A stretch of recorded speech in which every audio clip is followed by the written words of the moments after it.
I still can't believe how quiet it is in here. I could have a nice conversation with my wife right now. It's just, if she was here, I could have a conversation with anybody. Before you couldn't. I mean, you really couldn't. It was just too noisy.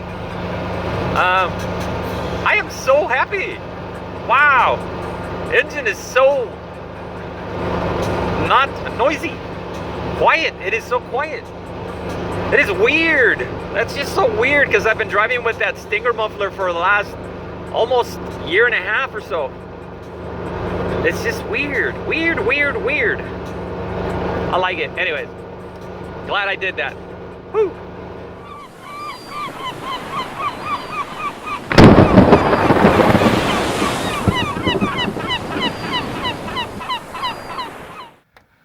So, how did that get bent? I already strained it out. This thing was bent upwards. This stick was like, like sideways like that. Surprisingly, the car ran just fine, except my my wideband, or narrowband, I'm sorry, my narrowband gauge was reading that I was outside of Stoich. In other words, I was running rich on the freeway. So I was like, what the heck? So how in the world would this get bent? I already straightened it out, but I mean, it takes quite a bit of force to bend it. And I was thinking maybe I gave it too much throttle and this thing bent upwards, but this actually, the pressure is downwards, not upwards. See, so I'm literally just giving it all she's got, and she's not going any further. I don't know what's going on, unless somebody grabbed it and just bent it. It's the only thing left, because I have never bumped into it. My kids never play around here, plus they're adults. They would tell me. It would take quite a bit of force. Even hitting it right here wouldn't bend it, but hitting it right here, kind of like this way, so it's, you know what I think? I'm thinking sabotage. Anyways, she's running beautifully. I'm gonna go ahead and reinstall my deck lid because winter is coming and I don't want water to get into the distributor and the carburetors, specifically the carburetors actually, because water can pool right here and weep its way inside. You don't want that. So I'm gonna go ahead and put that thing back on. Bam. Just like that, she's back on there. Actually, this is a two-man job. If you want to make it a single-man job, then you would have to install these first. These things first. That would be a single man job, but because I was kind of lazy, I just called my son. He did this side till we can get that little thing in there. That little block that goes across. As we got him in, I was like, okay, you can go. So she's done. Got my wiring in. It's really easy to connect. What I was doing right here, because I noticed that, okay, my carburetor rubs right here. This is why I have a piece of rubber right here. Because when you're on the freeway or, you know, changing gears or whatever, you hear this brrrr that goes into the cabin. I was like, what the hell is that? And then I figured out it was rubbing right here. So I can't really do anything about it. So I just put a piece of rubber. That took care of the problem. You know, it's still rubbing, but it's not making that annoying noise. The other thing was, notice that right here, it was rubbing right here. So I put grease to see if it's still rubbing. I don't think it is. So what I'm doing, closing it up, and then I'm going, okay, back open. And there's no grease. All right, still there. So I'm not gonna worry about it. So if it was hitting right here, what can happen is your idle will go up because these guys can't retract all the way. In other words, it'll be hitting here, so your thing would go down, and your idle would go up, and you don't want that. So that's why you want to check that. That's about it, really. See, what I can do here, though, what I would have done actually, is actually move this bar over a little bit. And if you move that bar a little bit this way, you have to move this bar this way also. That'll get it away from these edges. But currently we're not having that problem. Also, you can shrink them, you know. As you shrink them, both sides at the same time, this thing will go down further away from there. That's another way you can do it. As far as the carburetor, yeah, you're pretty much screwed. Screwed, I tell you. Unless you find a way to lower the engine from the horns of the chassis, lower it lower. But you don't want to do that. It just, whatever. Just put a piece of rubber with silicone. That'll take care of the noise. It'll rub off your paint.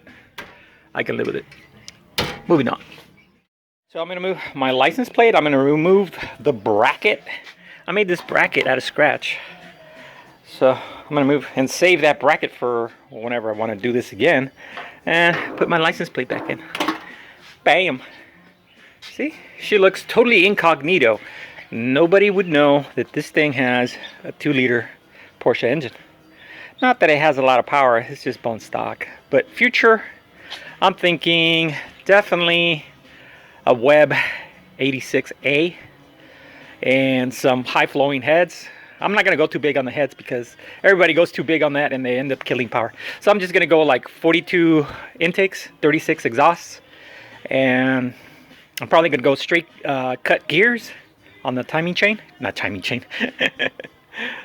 The timing whatchamagiggers. And as far as rockers, I'm going to keep the stock ones. At, I think they're 1.3. So, and piston wise, I'm thinking I'm going to go JE pistons.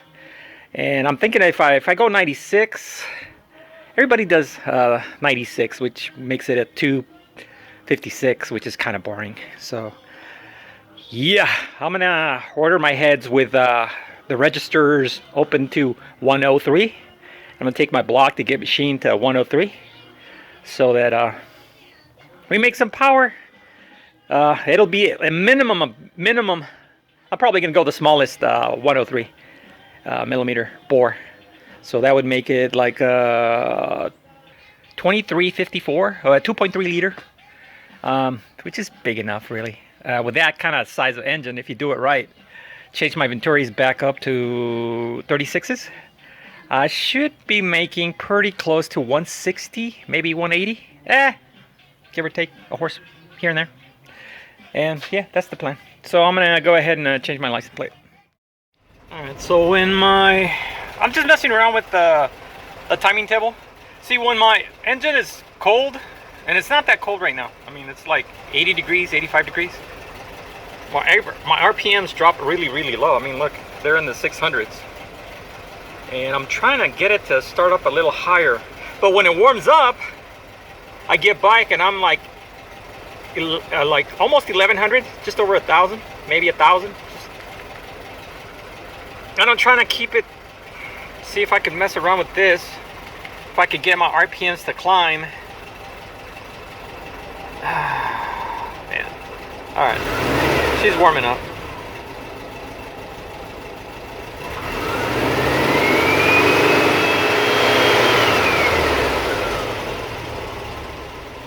Okay, just a small class.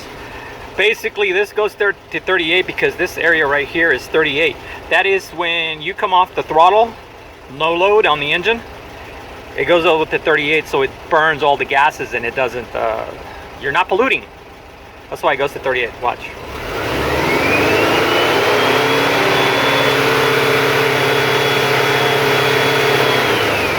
When the engine's under load, it goes generally between somewhere around here, depending on how much power, or if I'm under acceleration. If I'm wide open, it'll go all the way over to about here, which is still 30. Still 30. And usually when I'm cruising, it's somewhere around here, depending on the RPMs. say 3,000 RPMs. That's about 70. So more or less, this is where this green thing would be, like right here. See? As soon as I come off the throttle, it goes on to 32, and so on and so forth. You know, you're trying to save gas. So they're not that difficult to learn. I remember the first time I looked at it, I was like, oh my god. Then after a while, I was like, oh, never mind. I got this, because I can visualize it in my head. But yeah. See, now the RPMs are climbing. Now they're at 800. I just wish the IDFs, I wish all of them would come with a choke. You know, so you're not like having these problems. Imagine you're in a very icy place. Good luck. Good luck starting that car. Good luck. Even starter fluid, I was told, will not work. So you need a choke. Choke. Anyways, I don't see anything wrong. I was thinking there was going to be something wrong here, but no, that's just the nature of the beast of the IDFs. That's just the way they are. They suck. They suck, but they make a lot of power.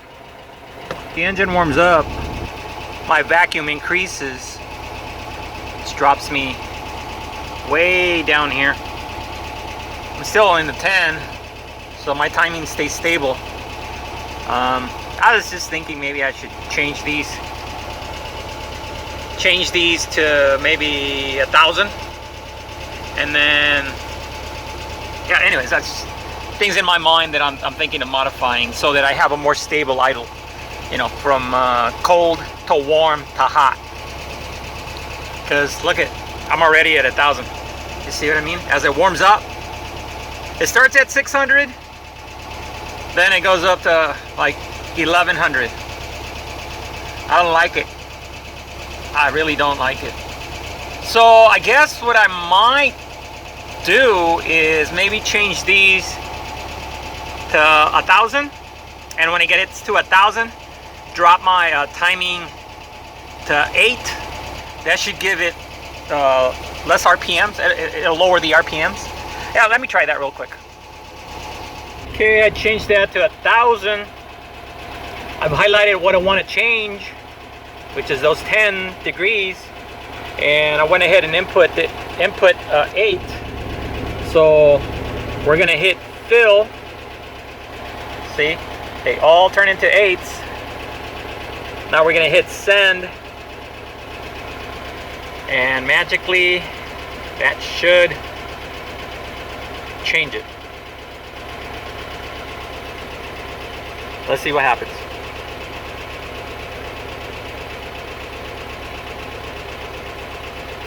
Okay, so as this gets really close to 1,000, it changes to a 9.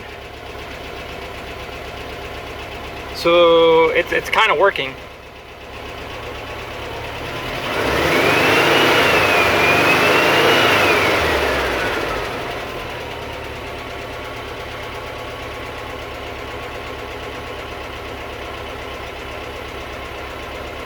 Yeah. It's perfect. See, that's how you can manipulate your idle to make it stay a little bit more stable. You know, stay under 1,000. Keep it around 900. That's what I want. I want to keep it around 900. And as soon as it goes to 1,000, when it's really, really hot, it's going to hit 8 degrees. So that 8 degrees, those 2 degrees is enough to drop it below 1,000. So that's the goal. There you go. That's how you do that. Okay, that's your class for today for the CB black box. All right, that's pretty much it. Hope you liked the short class of CB performance. You know, it's not a full class, you know, but it should help you with your programming your spark plug table. So there you go. All right, we'll be seeing you. Adios muchachos, adios muchachas.